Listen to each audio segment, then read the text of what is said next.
Fast speeds are a key part of winning the Volvo Ocean Race. To gain the title of the fastest boat over a 24-hour period holds huge prestige amongst the sailing fraternity and has done so since the Whitbread years. Let's take a look back at some of the different record holders. Eric Taberley's Penduic 6 covered 305 nautical miles in the first event in 1973. A mark not bettered until Peter Blake's Steinlager 2 recorded 343 miles in 1989-90.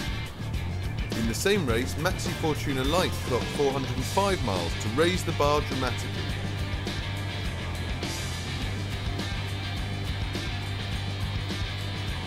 In the 93-94 race, the new class of Whitbread 60s took up the challenge. Laurie Smith's Intrum Justitia logged 428 miles.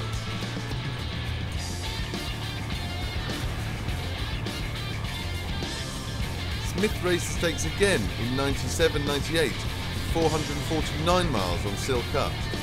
Gunnar Krantz broke new ground on SEB with 460 miles across the Southern Oceans in 2001-2, only for John Kostecki's Inelbrook to steal his thunder with 481.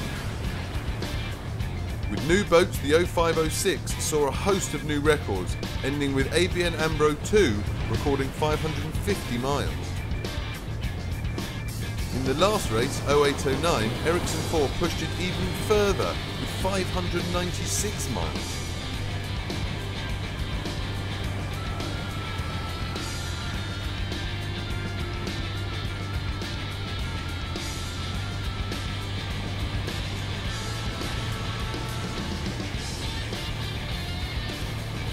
But pushing for speed records can have huge consequences. In 0809, Telefonica Black experienced this.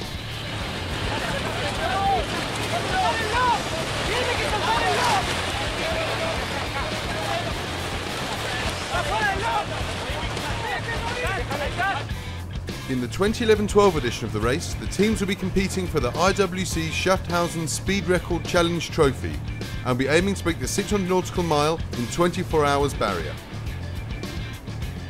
The team recording the greatest distance over a 24-hour period in each of the 9 legs will receive an IWC trophy. The overall fastest time over the entire 8 months of the race will land all 11 members of the winning crew of Volvo Ocean Race 2011-12 edition IWC Portuguese Yacht Club chronograph. Camper have set their early pace in this first leg. Their Leg 1 IWC Trophy run started at 17:55 UTC on Wednesday the 23rd of November as the crew started heading east towards Cape Town. With an average speed of 23.09 knots over the 24-hour period, they were making ground on the rest of the fleet. By 17:55 UTC on Thursday the 24th, they had travelled 554.16 nautical miles. Short of Ericsson 4's record, but a good benchmark considering conditions weren't exactly record-breaking. The crews are now confident that the 600 nautical mile barrier isn't far away. It's not all been plain sailing for the crews in this edition of the race, as they push their boats to the limit in order to get as much speed out of their machines as possible. We've seen both Puma and Abu Dhabi lose their masts, and Sanya sustain damage to its hull. Keep following the Volvo Ocean Race 2011-12 as the crews push their boats to the limit in order to break the 24-hour speed record and try and win the IWC Speed Challenge Trophy for the next 8 legs.